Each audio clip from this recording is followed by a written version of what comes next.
Hello, this is Bob Gray Sr. Welcome to Ministry Moments, 3 o'clock Central Time, every Friday, Lord willing, and the creek don't rise. And the Ministry Moments is meant to, it's not just for pastors, this is for everybody ought to be in the ministry. Ephesians 4, 11, and 12 make it very clear that we all have a part in the work that goes on. You're a member of a church, you have something to add to that church. I think it's interesting that Hebrews 10:25 says assembling, not assembly, which means everybody has something to bring to be a blessing. So I try to encourage you each week, and you sometimes I may discourage you, but you join me every Friday, 3 o'clock Central Time. Go to Solve Church Problems YouTube, and then find Ministry Moments YouTube. We have our own channel. And then you can go ahead and subscribe. That way you'll get it every week of the world. So you join us every Friday. And if you subscribe, you'll get it just like that. So I want to talk to you today about, and of course, as I travel, I haven't traveled much here lately because of this COVID-19. And but looks like the schedule is going to be full again here in just a couple of weeks. And for the rest of the year, it's going to be jam-packed. But I want to talk to you about money mistakes in ministry. Money mistakes in ministry. I spend most of the time trying to help young pastors and trying to help those who, we have over 400 graduates from Texas Baptist College. We've got a lot of young people out there serving the Lord, and got some old colleges doing it too. But one of the important things that I tell them, there are 3 vetoes: faculty, facilities, and finances. Let me say it again: faculty, facilities, and finances. Let that be the stamp of approval for moving on and going on and doing something for God. You can't do it if you don't have faculty, you can't do it if you don't have facilities, and you can't do it if you don't have finances. I prefer in finances going on a percentage basis. I prefer utilities no more than 15%. We ran about 8%, 9%. And you have to understand, every time we save money on a budget, it business call it a net profit at the end, but that's more than you can put into the bus ministry and the missions and so on.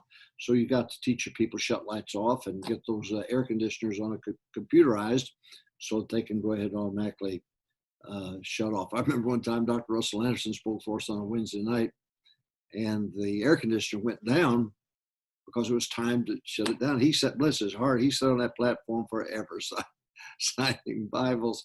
And the next morning he told me if I could ever catch the guy that started that, I'll strangle him.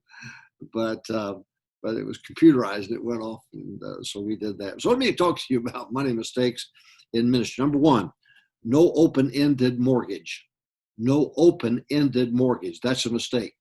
When you get ready to sign on a mortgage, whether it be a balloon note, a 5-year, and then go back and redo it, adjust again because of the fluctuation of interest, although interest lately has not fluctuated at all, but I remember when it did. And I remember the balloon notes, and I remember every 5 years to re-up. And it was a good time to go shopping too. If you had good credit, you could go shopping and get somebody else to carry the mortgage, and with a smaller percentage rate. Of course, I suggest you shop anyway. Get 3 bids on everything. All right, number 1, no open-ended mortgage. When you get ready to sign a dotted line on a mortgage, you say, oh, look, I can prepay on this, right? I don't have to, I'm not going to be penalized for prepaying. Better ask that first. Number 2, no prepayment on mortgage. I'm talking about mistakes that are made in the ministry, money mistakes that are made. Number 1, no open-ended mortgage. You want to make sure that you can take every week, you can put something against that principal, which will save interest. All right. Number 2, no prepayment on mortgage. We started out $1 per member. I remember meeting with the folks in January, and it was stewardship month. It was our big push, and we had a banquet. When I introduced this, I introduced it as $1 per member. And I remember the first year, we had $200 a week. That was all the people that committed. It was $200 a week that every Friday a check was written. It was taken off of the principal. That way the interest was literally cut in half and later on, and reduced a 15-year mortgage down to 7.5. So number one, I'm talking mistakes that are made now. No open-ended mortgage, no prepayment on mortgage. Number three, budgets based on projection. Say, boy, we're really growing. That chart shows us really going. Now, wait a minute now. You better deal with reality. What you need to do is take the actual budget from last year and run it through the mill again. Now, if you grow this year, then the effect of that growth can be seen in reality, not projection, which means the next year when you vote in a budget, it's based on the reality of that year. You got that?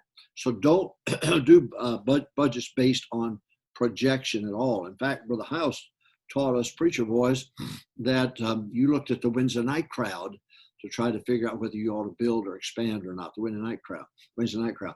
Also, he one day we were walking around the property here in Longview, Texas, and he said to me, he said, build for Sunday school first, then preaching, auditorium, then back to Sunday school, and then back to expanding the auditorium. He said, your Sunday school is the base, so you want to have plenty of room for Sunday school and growth. Let that be your priority. Build the educational space, and that's what we did, and it paid off too. So number one, no open-ended mortgage. Number two, no prepayments on mortgage. These are mistakes, not prepaying on your mortgage. Number three, budgets based on projection. That's a mistake. Number four, no vote to raise a budget item during the year if you go over. You don't, when something gets, all of a sudden, I don't know, it may be insurance. It may be something that just went through the roof. Well, you immediately go to the deacons and let them know what has happened. And then you take it to the floor of the church and vote to up that particular, if it's budget 101, 501, 507, 804, whatever we went by series, 100 series, 200 series, 300, 400, and so on up to 1,000.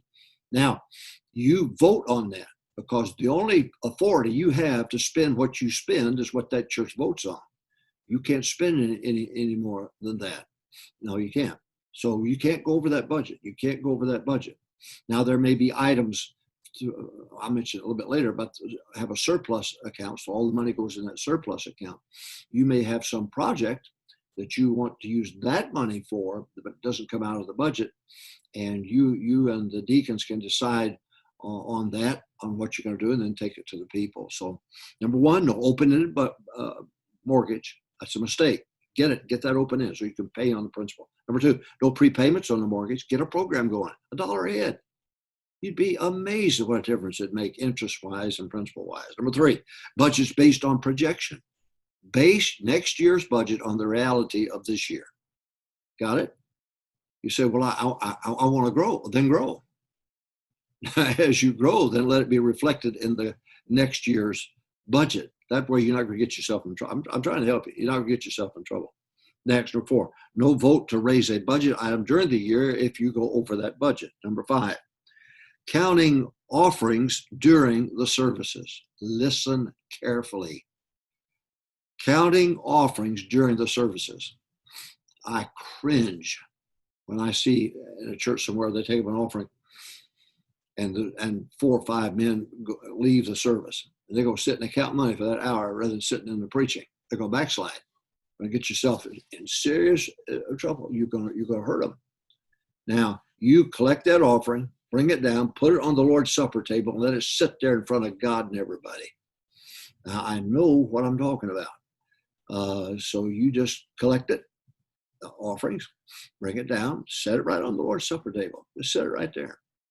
And leave it there until the services are all over, and then collect it and go to the counting room. Number one, no open-ended mortgage. That's a mistake. It's a mistake. Leave it to where you can pay down that principal. Number two, no prepayment on mortgage. Number three, budgets based on projection. Number four, no vote to raise a budget item during the year if you go over that budget item. Number six, number five, counting offering during the services. Number six, not rotating the count room counters. You've got to rotate them. Get you 5, get you 3, whatever you have, and then let them do it for a month. But then they come off. Then you put new ones in there. You make sure that counting room has always got new people in it. All right. So number one, no, these are mistakes now. No open end. Do you realize that Independent Baptists in 83 had 800 plus bankruptcies. 800. They were so anxious to build a bus ministry and get numbers up that they forgot to be tight with their budget. You don't want to get yourself in that position. When Brother Howes died, went to heaven, that place was paid off. And God bless Brother Howes for teaching us about this matter of finance. Number one, no open-ended mortgage. Number two, no prepayments. These are mistakes. No prepayment on mortgage. Number three, budgets based on projection.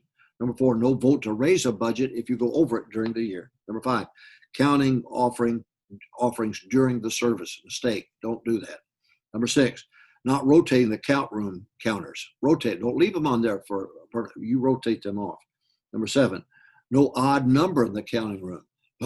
I would never have one. I would never have two. I'd have three. Just an odd number in that room. Next, number eight, not signing account room offering sheet. We had an accountability sheet, and they total up how many ones, how many fives, how many tens, how many, and the change and everything. And then they would balance that that night against the offering envelopes.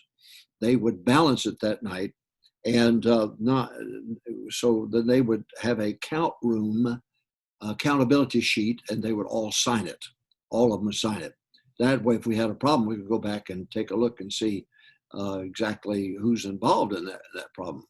We had one deacon that stole up to $2,000 a week, and we could not for anything figure out how in the world this was happening until we found out that this deacon told the other deacons, look, you go on home, just y'all sign the sheet, I'll take care of everything.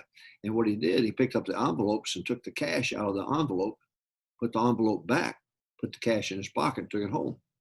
So when the church member got their sheet, showed what they gave, it showed that they gave it, but they didn't give it. So the deposit didn't match. And I'll never forget when our lady, God bless her, the head of our accounting part, oh man, she come in crying. She said, preacher, I don't know how in the world I didn't see this. And so when we removed that guy from the count room, guess what? Our offerings jumped up $2,000 a week. But he was stealing is what he was doing. Number one, no open-ended mortgage, no prepayment on mortgage. These are mistakes now. Budgets based on projection, base them on reality. Number four, no vote to raise a budget item during the year if the budget item goes over. That's a mistake. Next, counting offering during the service. That's a mistake. Number six, not rotating the count room counters. That's a mistake. Number seven, no odd number in the counting room. That's a mistake. Number eight, not signing a count room offering sheet. Everybody has to sign it that they were there during the whole process until it was finally put in the bag and everything was taken care of. Next, no staff lady or man in the count room all the time. I had Mrs. Ayers over our accounting, and then she had three ladies that worked for her. One of them was going to be in that room. So we had the deacons that were there, but we also had somebody from the financial department. They were in there. That's safety, just safety. All right. Then number 10, no surplus and operating accounts. That's a mistake. Have a surplus account where all the monies go into that surplus account. Then have an operating account, which is your budget. Then you write a check from the surplus and deposit in the operating. Then drop them into all the account, 100 series, 200, 300, 400, whatever it is, drop it in there. Now, with a surplus account, your offerings may be down the next week, but if you have a surplus account, you can still draw out the same. I would never hire somebody to work for me that I, first of all, didn't make sure for 6 months that money was coming in. I didn't want to put somebody on staff and then all of a sudden say, I'm sorry, 2 weeks later, I'm sorry, we can't keep you. The money's just not there. Several benefits from that. If I put in, I brought on a Spanish pastor one time. Good man. He was with me some 9 years and doing a great job in Louisville, Texas. But when I brought him on, I put that money in that account every week for 6 months while I was looking for somebody. And I interviewed different people. Now, you know what that meant? That meant that money was being put away. And so that I was confident when I brought him, his family, moved all of them. When I brought him, I was confident. I was confident that that the Lord was in this and we were going to be able to take care of him. Plus, I had money in there to help with the moving expense and so on. So money mistakes in ministry. Now, don't forget this: faculty, facilities, finances. You got it? Faculty, facilities, finances. Say it with me. Faculty, facilities, and finances. You let one of those three, let all three say yes to something you want to do, or let one of them veto. If you got A Sunday school and a B Sunday school in your church that really grows, do not use the same drivers for B. Do not use the same Sunday school teachers for B. Don't double use. You're going to wear them out, and you don't want to do that. Okay, money mistakes in ministry. If I went too fast, you can always rewind it, look at it again. God bless you. Thank you for your work, especially. I know things have been tough with this COVID-19. It's been tough. I'm thinking about Pastor Alan Domley up in Bethany, Oklahoma. Baptized over 200 so far this year. Amazing. Absolutely amazing. I think he baptized 7 adults last Sunday. Don't tell me that it can't be done in the middle of a pandemic. Dr. Greg Neal in Jacksonville, Florida. Amazing. Buildings full. COVID-19, but buildings are full. People being saved, baptized. I'm just telling you, there are men all over this country that are getting it done. And you can get it done too. But I'm here to help you and encourage you. If I've discouraged you, I apologize. But you make sure that you're back again next week, all right? And subscribe so that you get this automatically. Very helpful, very practical. And these are things I'm asked all the time. I'm on the phone almost every day with a pastor somewhere in America answering some question. And I'm glad to do it. That's why we called it Solve Church Problems. I went around the country so many years causing trouble. I figured I better straighten it up before I go home and see the Father. So solvechurchproblems.com, Solve Church Problems YouTube. Then go to Ministry Moments YouTube. We have our own channel. And you subscribe. This way you'll get it every week. And God bless you.